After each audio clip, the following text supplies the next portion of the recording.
வணக்கம் மக்களே, நம்ம சேனல்ல தொடர்ந்து ரிவ்யூஸ் தாங்க பார்த்துக்கிட்டு இருக்கோம். அந்த வகையில இப்ப நம்ம எதை பத்தின ரிவ்யூ பார்க்க போறோம் அப்படின்னா, நம்ம கார்த்திக் கதையில மே 2 என்ன நடக்க போகுது அப்படிங்கறத பத்தி தாங்க இந்த வீடியோல பார்க்க போறோம்.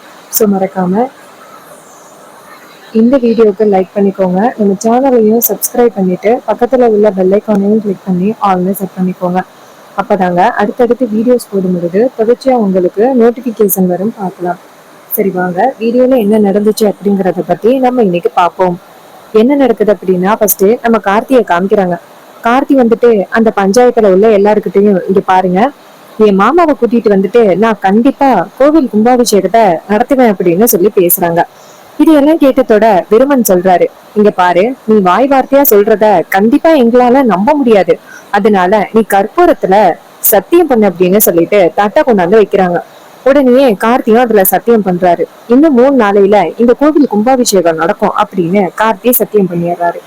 இத பார்த்ததோட அங்க பரமேஸ்வரி அதிர்ச்சி ஆகுறாங்க. உடனே பஞ்சாயத்துல உள்ளவங்க, விருமா, அதான் தம்பி சத்தியம் பண்ணிட்டாருல, கிளம்பு. இது கேட்டதோட விருமன் சொல்றாரு, இவன் கண்டிப்பா போய் தான் சொல்றான், அந்த சாமுண்டீஸ்வரி வரத்துக்கு வாய்ப்பே கிடையாது அப்படின்னு சொல்லிட்டு விருமன் அந்த இடத்துல இருந்து போறாரு. அப்ப பரமேஸ்வரி நேரா கார்த்திகிட்ட, கார்த்தி, என்னப்பா இப்படி சொல்லிட்ட, 3 நாளையில சாமுண்டீஸ்வரி ராஜராசாவ இந்த கோயிலுக்கு அனுப்புறதுக்கு வாய்ப்பே இல்லப்பா, ஏன்பா இப்படி சொன்ன? கார்த்தி சொல்றாரு, பாட்டி, கண்டிப்பா நம்ம எப்படியாவது மாமாவை வர வச்சுதான் ஆகணும். இதை கேட்டதோட பாட்டி சொல்றாங்க, இங்க பாருப்பா, நீ சொல்றது எல்லாம் சரிதான், ஆனா இது நடக்குமாப்பா? எனக்கு நடக்கும்னு நம்பிக்கை இல்லையேப்பா. அப்ப கார்த்தி சொல்றாரு, பாட்டி, உங்க பேரை மேல உங்களுக்கு நம்பிக்கை இல்லையா? அப்ப பாட்டி சொல்றாங்க, எப்பா கார்த்தி, என் பேராண்டி, என்னப்பா இப்படி சொல்லிட்ட? உன் மேல இல்லாத நம்பிக்கை யாரு மேலப்பா வரப்போகுது? இங்க பாருப்பா, நான் இப்ப சொல்றேன், நீ 4 நாளையில கண்டிப்பா உன் மாமாவை கூட்டிட்டு வந்து கோவில் கும்பாபிஷேகத்தை நடத்துவ அப்படின்னு எனக்கு முழு நம்பிக்கை இருக்குப்பா அப்படின்னு சொன்னதோட கார்த்தியும், இது போதும் பாட்டி அப்படின்னு சொல்லிட்டு கார்த்தி கிளம்புறாரு. அப்ப கார்த்தி வீட்டுக்கு போனதோட ஒரே யோசிக்கிறாரு, என்ன பண்றது அப்படின்னு. அப்பதான் ராஜராஜாவும் மயில் வாகனமும் வந்து கேக்குறாங்க, கார்த்தி, எங்கேயோ முக்கியமான வேலை அப்படின்னு சொல்லிட்டு போன, என்னாச்சு?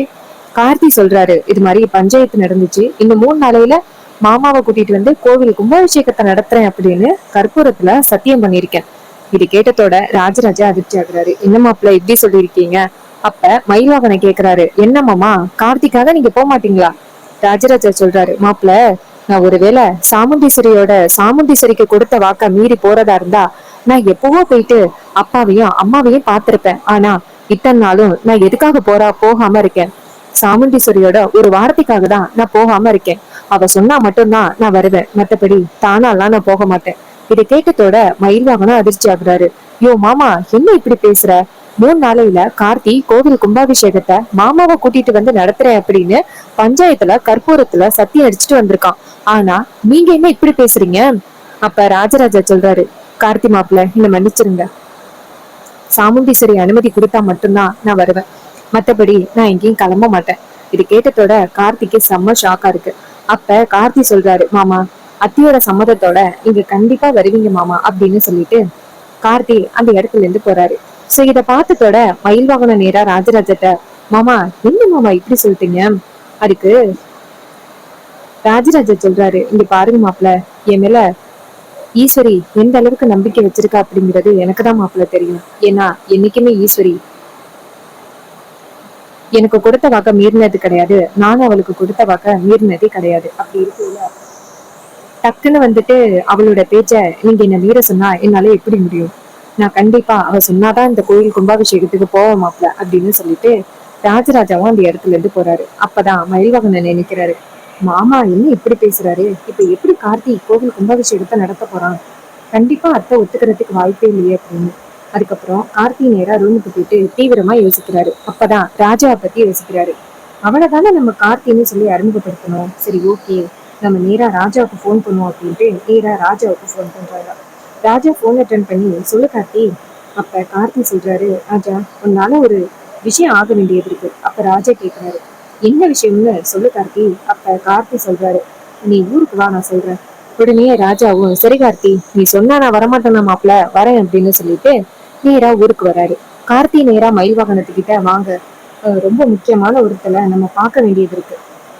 மயில் வாகனமும் சரிங்க மாப்பிள்ள அப்படின்னு சொல்லிட்டு 2 பேரும் கிளம்புறாங்க. நேரா நம்ம ராஜாவை போய் பாக்குறாங்க. ராஜா நேரா கார்த்தியை பார்த்து, மாப்பிள்ள எப்படி மாப்பிள்ள இருக்கிற, உனக்கு கல்யாணம் நடந்துச்சுன்னு கேள்விப்பட்டேன், கடைசியா அத்தையோட பொண்ணையவே கல்யாணம் பண்ணிட்டியல்ல, வாழ்த்துக்கள் மாப்பிள்ள அப்படின்னு. அப்ப மயில்வாகனம் சொல்றாரு, ஆமா கார்த்தி தான் எங்க மாப்பிள்ள அப்படின்னு. அப்ப நம்ம கார்த்தி நேரா ராஜாவை பார்த்து, ராஜா உன்னால எனக்கு ஒரு விஷயம் ஆக வேண்டியது இருக்கு. ராஜா கேக்குறாரு, நண்பா உனக்காக நான் உசுர கூட கொடுப்பேன் நண்பா.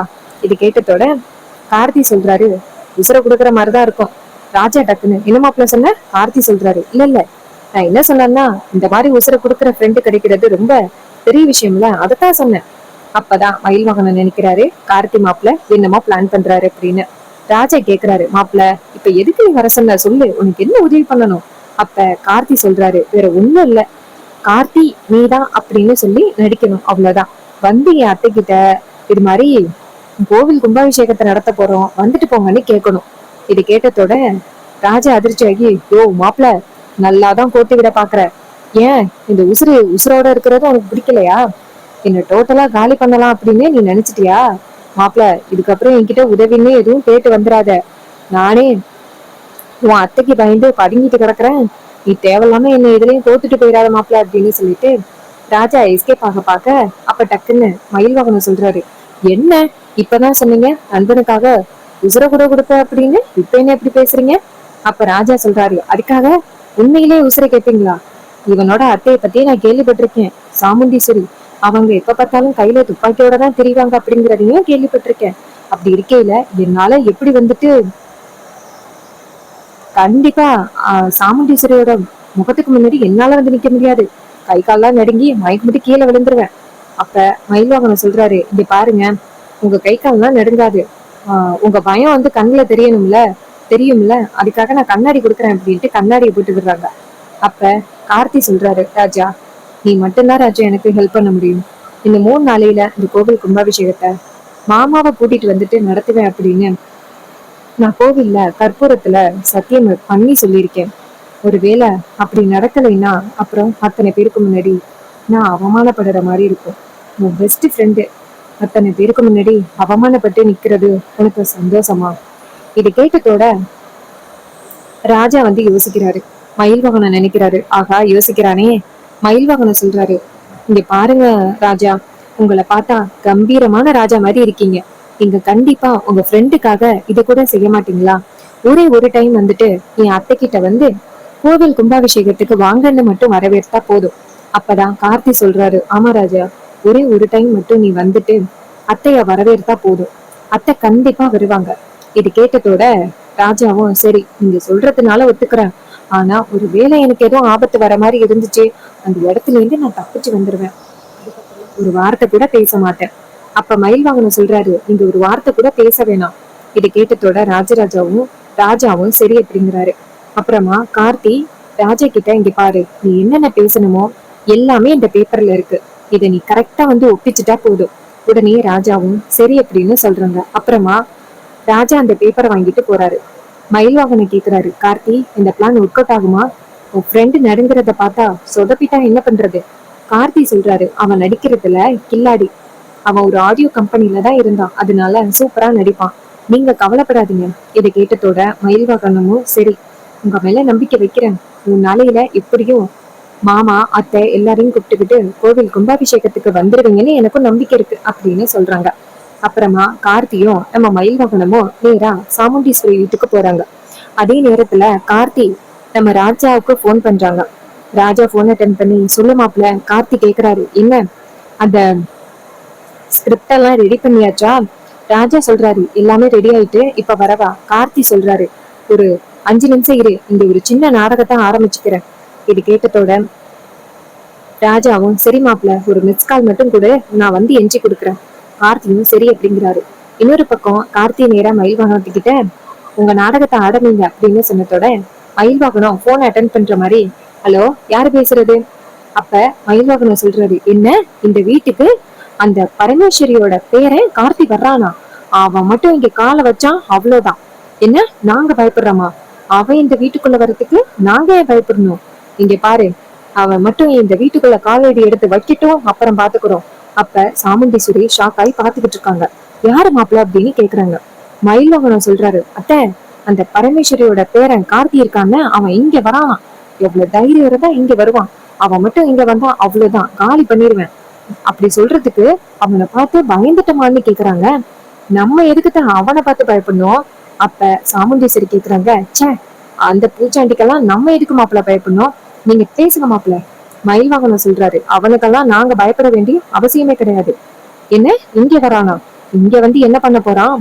அப்படி சொல்லிக்கிட்டு இருக்கும் பொழுதே சாமுண்டீஸ்வரி கேக்குறாங்க, என்ன அவன் இங்க வரானா? எவ்வளவு தைரியம் இருந்தா இங்க வருவான். இங்க வந்தா அவன் என் துப்பாக்கிக்கு தான் பதில் சொல்லணும் அப்படின்னு சாமுண்டீஸ்வரி கோவமா சொல்றாங்க. அப்ப மயில்வாகனம் சொல்றாரு, அத்தை, அவன்லாம் இந்த துப்பாக்கிக்கு ஒருத்தே கிடையாதுட்ட. அதுக்கு சாமுண்டீஸ்வரி சொல்றாங்க, அவனை சும்மா விட மாட்டேன், வரட்டும் பாத்துக்கிறேன். மாப்பிள்ள, அவன் வரட்டும் மாப்பிள்ள, அவனா நானே இன்னைக்கு பாத்துறேன். ரொம்ப நாளா அவனை நேர்ல சந்திக்கணும் அப்படின்னு பாத்துக்கிட்டு இருந்தேன். ஏன்னா அந்த பரமேஸ்வரி அவ்வளோல சொன்னான். அப்படி யாரு அவன் அப்படிங்கிறத நான் பாக்கணும். அதே நேரத்துல மயில்வாகனம் சொல்றாரு போன்ல, வரட்டும் வரட்டும், எவனா இருந்தாலும் எங்க அத்தைக்கு சாதாரண ஆளுதான் அப்படின்னு. இன்னொரு பக்கம் அந்த இடத்துக்கு ஒரு கார் வந்து நிக்குது. காரை பார்த்ததோட எல்லாருமே காரை பாக்குறாங்க. அப்ப ராஜா அப்படியே ஸ்டைலா காரை விட்டு இறங்கி அப்படியே டோரை க்ளோஸ் பண்ணிட்டு அப்படியே கோட் செட் போட்டுக்கிட்டு ஸ்டைலா வராரு. இவரை பார்த்ததோட சாமுண்டீஸ்வரி பயங்கரமா சிரிக்க ஆரம்பிக்கிறாங்க. அப்ப ராஜா டக்குன்னு கண்ணுல உள்ள கண்ணாடியை கேட்டுட்டு, இப்ப எதுக்கு இவங்க சிரிக்கிறாங்க? ஒருவேளை நம்ம காமெடி பீஸ் அப்படிங்கிறது தெரிஞ்சிருக்குமோ? ஐயோ, தெரியக்கூடாதே, மெயின்டைன் பண்ணுடா அப்படின்ட்டு அப்படியே கண்ணாடியை போட்டுக்கிட்டு அப்படியே ஸ்டைலா நடந்து வராரு. அப்ப சாமுண்டீஸ்வரி மயில்வாகனத்தை பார்த்து, மாப்பிள்ள, இவனையா அந்த பரமேஸ்வரியோட பேரை அப்படின்னு சொல்றீங்க? பார்த்தா காமெடி பீஸ் மாதிரி இருக்கான் அப்படின்னு சொல்லிட்டு சிரிக்கிறாங்க. அப்பதான் மயில்வாகனம் சொல்றாரு, அத்தை, கடுகு சிறுத்தாரும் காரம் குறையாது அப்படின்னு சொல்லுவாங்கல்ல, அந்த கேஸா இருந்துட போறான். அப்ப சாமுண்டீஸ்வரி சொல்றாங்க, என்னதான் பேசுறான் அப்படிங்கிறத நான் பாக்குறேன் அப்படின்னு. ராஜா அந்த இடத்துல வந்ததோட சாமுண்டீஸ்வரியை பார்த்து, வணக்கம் அத்தை அப்படின்னு சொன்னதோட சாமுண்டீஸ்வரி கேக்குறாங்க, டேய், யாருடா அத்தை? அதுக்கு ராஜா சொல்றாரு, அப்புறம் என் மாமனை கல்யாணம் பண்ணா நீங்க எனக்கு அத்தை தானே? இது கேட்டதோட சாமுண்டீஸ்வரி சொல்றாங்க, டேய், என்ன உறவு கொண்டாட வரியா? உனக்கு யாருடா இவ்வளவு தைரியம் கொடுத்தது? ராஜா சொல்றாரு, பரமேஸ்வரியோட பேரன், எனக்கு தைரியம் இல்லாமையா இருக்கும்? அப்ப சாமுண்டீஸ்வரி சொல்றாங்க, உன் தைரியம் இப்ப எங்க போகுதுன்னு பாக்குறேன் அப்படின்ட்டு அவங்க கையில வச்சிருக்கிற துப்பாக்கி எடுத்து காமிக்க, அதை பார்த்ததோட ராஜா பயப்பட ஆரம்பிக்கிறாரு. அப்பதான் பயமா இருந்தா கண்ணுல தெரியும், கண்ணு தெரியாம இருக்கிறதுக்கு கண்ணாடி போட்டுக்கணும் அப்படின்ட்டு கண்ணாடி எடுத்து ஸ்டைலா போட்டுக்கிட்டு, ஏய், ஓ பூச்சாண்டி வேலையெல்லாம் வேற எங்கேயாவது போய் காமிச்சுக்க. இது கேட்டதோட சாமுண்டீஸ்வரி கேக்குறாங்க, உனக்கு எவ்வளவு தைரியம் இருந்தா இப்படி வந்து பேசுவ? அப்ப ராஜா சொல்றாரு, சரி ஓகே விடுங்க, உங்ககிட்ட ரொம்ப முக்கியமான ஒரு விஷயத்த கேக்குறதுக்காக தான் வந்தேன். இங்க பாருங்க, உங்க பொண்ணு ரேவதி அப்படியாவது நான் கல்யாணம் பண்ணணும் அப்படின்னு பல திட்டங்கள் போட்டேன். ஆனா உங்க பொண்ணு ரேவதியை தான் என்னால கல்யாணம் பண்ண முடியாம போச்சு. உங்க வீட்டுல உள்ள டிரைவரை பிடிச்சு கல்யாணம் பண்ணி வச்சுட்டீங்க, அது பரவாயில்ல இருக்கட்டும். என்னை விட அவன் ஹேண்ட்ஸம் கொஞ்சம் கம்மியா தான் இருக்கான், அவனை விட நான் நல்லா தான் இருக்கேன். அப்ப சாமுண்டீஸ்வரி கேக்குறாங்க, என்ன இவனை விட நீ நல்லா இருக்கியா? அப்ப கார்த்தி நினைக்கிறாரு, ரொம்ப ஓவரா தான் பேசுறான் அப்படின்னு. அப்ப மயில்வாகனம், இப்ப நீ எதுக்கு வந்த, அதை முதல்ல விஷயத்த சொல்லுங்க. அதுக்கு ராஜா சொல்றாரு, கோயில் கும்பாபிஷேகம் நடத்த போறேன். நான் 6 மாசத்துக்கு முன்னாடி சவால் விட்ட மாதிரியே என் மாமனை கூட்டிட்டு போக வந்திருக்கேன். சாமுண்டீஸ்வரி கேக்குறாங்க, என்ன மாமனையா? எந்த மாமன்டா உறவு கடா கொண்டாட வந்திருக்க? அப்ப ராஜா சொல்றாரு, இங்க பாருங்க, எப்படியா இருந்தாலும் என் மாமனை நீங்க அனுப்பிதான் ஆகணும். இங்க பாருங்க, உங்க பொண்ணை கல்யாணம் பண்ணணும்னு நினைச்சேன், கல்யாணம் பண்ண முடியல, அது கிடக்குது இருக்கட்டும். ஆனா நீங்க வந்துட்டு எதுக்கும் பயப்படாதீங்க, மறுபடியும் உங்களோட இன்னொரு பொண்ணை கல்யாணம் பண்ணிருவேனேன்னு இந்த உறவு கொண்டாட பயப்படுறீங்களா? இது கேட்டதோட சாமுண்டீஸ்வரி கேக்குறாங்க, நீயே பார்க்க காமெடி பீஸ் மாதிரி இருக்க, என்னடா பேசுற? அதுக்கு ராஜா சொல்றாரு, மேடம், பார்க்கதான் நான் காமெடி பீஸா இருப்பேன், ஆனா ஒவ்வொரு வேலையும் பயங்கரமா செஞ்சு முடிச்சிருவேன், பாத்துக்கோங்க. இது கேட்டதோட சாமுண்டீஸ்வரி கேக்குறாங்க, உனக்கு இருந்தாலும் தைரியம் கொஞ்சம் அதிகம்தான். அப்ப ராஜா கேக்குறாரு, சரி, இன்னும் 4-5 நாள்ல கோவில் கும்பாபிஷேகம் நடக்க போகுது, நீங்க வந்து சிறப்பா கொண்டாடி கொடுத்துட்டா நல்லா இருக்கும். இனிமே உங்க குடும்பம் பக்கமே நாங்க வரமாட்டோம். இது கேட்டதோட சாமுண்டீஸ்வரி யோசிக்கிறாங்க. சந்திரா கேக்குறாங்க, அக்கா, இவன் தேவையில்லாம பேசுறான், இவனை பார்த்தா எனக்கு அந்த பரமேஸ்வரியோட பேரை மாதிரியே தெரியல, இவன் வேற யாரோன்னு தோணுது. இது கேட்டதோட மயில்வாகனம் நினைக்கிறாரு, ஐயோ, இவன் என்ன கரெக்டா கண்டுபிடிச்சிட்டா? அப்பன்னு பார்த்து நம்ம கார்த்தி கேக்குறாரு, இங்க பாருங்க, யாரு வந்துட்டு ஃபேஸ பார்த்து எடை போடாதீங்க. இவருதான் வந்துட்டு அந்த பரமேஸ்வரியோட பேரன் அப்படிங்கிறது எனக்கு தெரியும். அதே நேரத்துல சாமுண்டீஸ்வரி ராஜாவை பார்த்து, ராஜா நீ சொல்லு, என்ன பண்ணலாம்னு இருக்க? ராஜா சொல்றாரு, அத்தை இது மாதிரி எப்படியாவது அவங்களோட பேரனை ரேவதிக்கு கல்யாணம் பண்ணி வச்சிடலாம் அப்படின்னு பிளான் பண்ணாங்க. ஆனா கல்யாணம் பண்ணி தான் வைக்க முடியலையே, அவங்க நினைச்ச மாதிரி எதுவும் நடக்கவே இல்லை. சோ என்ன முடிவு பண்ணிருக்கன்னா, பெசாப்ல நீங்க அந்த கோயிலுக்கு போயிட்டு வரலாம்ல. ஏன்னா பரமேஸ்வரி உங்க கண்ணு முன்னாடியே பொண்ணை கல்யாணம் பண்ணி வைக்கிறேன்னு சொல்லிட்டு தோத்து போயிட்டாங்க. இப்ப அவங்களுக்கு முன்னாடி போயிட்டு நீங்க கெட்டா நின்னீங்கன்னா சூப்பரா இருக்கும்ல, எல்லாருமே உங்களை பாராட்டுவாங்க. சாமுண்டீஸ்வரி அப்பையில இருந்து இப்ப வரைக்கும் கௌரவத்தோட இருந்துட்டா அப்படின்னு சொல்லி பாராட்டுவாங்க. இது கேட்டதோட சாமுண்டீஸ்வரி யோசிக்கிறாங்க. சந்திரா கேக்குறாங்க, அக்கா இந்த டிரைவருக்கு என்ன தெரியும்? உன்னோட 30 வருஷ பகையை பத்தி அவனுக்கு எதுவும் தெரியுமா? அப்ப சாமுண்டீஸ்வரி சந்திராவை பார்த்து, சந்திரா அமைதியாரு. அப்ப மயில்வாங்கன சொல்றாரு, அத்தை இவன் தான் சொல்றான்னு நீங்க போக வேண்டிய அவசியம் இல்ல. அப்ப சாமுண்டீஸ்வரி சொல்றாங்க, நான் போறேன் அப்படின்னு சொல்லி ஒத்துக்கிறாங்க. இது கேட்டதோட ராஜா ரொம்ப சந்தோஷப்படுறாரு. அப்ப ராஜா சொல்றாரு, அப்ப அத்தை கோவில்ல பாக்கலாம் அப்படின்ட்டு கிளம்புறாரு. இன்னொரு பக்கம் சாமுண்டீஸ்வரி எல்லாரும் சேர்ந்து கோயிலுக்கு போறாங்க. போனதோட நம்ம ராஜா இருக்காருல்ல, அவரு வந்துட்டு வெளியில வந்து நின்னுகிட்டு, ஐயோ இங்க நடிக்கிறது எவ்வளவு பெரிய கஷ்டமா இருக்கு அப்படின்னு பேசிக்கிட்டு இருக்காங்க. சாமுண்டீஸ்வரி அந்த பக்கமா வந்துடுறாங்க. வந்து பார்த்தா இவர் புலம்பிக்கிட்டு இருக்கிறத பாக்குறாங்க. அந்த நேரம் சாமுண்டீஸ்வரி கோவமா ராஜா கிட்ட வந்துட்டு, ஏய் அப்ப நீ உண்மையாவே கார்த்தி இல்லையா? நடிச்சுதான் இங்க வந்திருக்கியாடா? உன் பேர் என்னடா சொல்லுடா அப்படின்னு கேட்க ராஜாவுக்கு கை கால்லாம் உதற ஆரம்பிக்குது. சாமுண்டீஸ்வரி கேக்குறாங்க, இப்ப நீ சொல்ல போறியா இல்ல ஆளே அடையாளம் தெரியாத மாதிரி உன்னை காலி பண்ணவா? இது கேட்டதோட ராஜா பயந்து போய், மேடம் மேடம் நான் உண்மையை சொல்லிடுறேன் அப்படின்னு சொல்லிட்டு, கார்த்தி யாரு, இவர் எதுக்காக இங்க வந்தாரு, யாராருக்கு என்னென்ன உண்மை தெரியும் அப்படிங்கிறது எல்லாத்தையுமே ராஜா புட்டு புட்டு வச்சிடறாரு. இது கேட்டதோட சாமுண்டீஸ்வரிக்கு செம்ம ஷாக்கா இருக்கு. என்ன என்னை சுத்தி எல்லாரும் இவ்வளவு பெரிய பிளான் பண்ணிருக்காங்களா அப்படின்னு. அப்ப ராஜா சொல்றாரு, மேடம் குடும்பம் ஒண்ணு சேரணும் அப்படிங்கிறதுக்காக தான் கார்த்தி இப்படிப்பட்ட ஒரு முடிவு எடுத்தானே தவிர்த்து உங்களை ஏமாத்தணும் அப்படிங்கிற எண்ணம் அவனுக்கு இல்ல. நீங்களாதான் அவங்க 2 பேருக்கும் கல்யாணம் பண்ணி வச்சீங்க. கார்த்தியா ஒன்னும் திட்டம் போட்டு கல்யாணம் பண்ணல. இது கேட்டதோட சாமுண்டீஸ்வரி சொல்றாங்க, இங்க பாரு நீ உண்மையை சொன்னதுக்காக உன்னை உசுரோட விடுறேன், கிளம்பு அப்படின்னு சொல்லிட்டு ராஜாவை விரட்டி அடிக்கிறாங்க. சாமுண்டீஸ்வரிக்கு பயங்கரமான கோபம். என்னையும் ஏமாத்தி என் பொண்ணையும் கல்யாணம் பண்ணிட்டானே, அந்த பரமேஸ்வரியோட பிளானா தான் இருக்கும். இத்தனை பேருக்கு முன்னாடி சொன்னா நம்ம தான் அவமானப்படணும், வீட்டுக்கு வரட்டும் அப்புறம் பாத்துக்கலாம் அப்படின்னு சாமுண்டீஸ்வரி பிளான் பண்றாங்க.